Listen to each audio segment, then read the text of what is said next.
All right, guys, so I've got this fall not Christmas tree, but fall tree decor, and it comes in the box like this, kind of squished together, so you have to kind of unfold it and twist it the way that you want, and then once you do so, you'll have something like this. Of course, you can twist it in various ways. If you want to twist it a different way, you can certainly do that. It also turns on and off. It does take some batteries, so you'll need to put some batteries in there. It takes 3 AA's. Once you put those in, though, you can turn it on and off via this switch right here.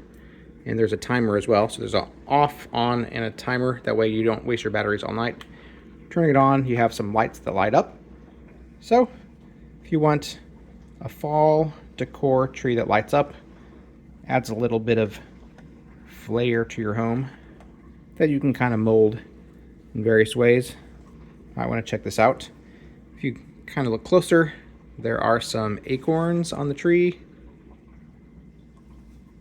And once again, those are moldable, so you can put those how you want them to go. And also some flowers that light up as well. And of course, the fall orange leaves. This is kind of like a brown tape that holds it all together, that circles around the tree and holds it all together. And each of these branches, like I said, are kind of like wires that you can twist and turn however you want. So it stands up on its own really well. But yeah, I think it's a nice fall decor. Hope that helps.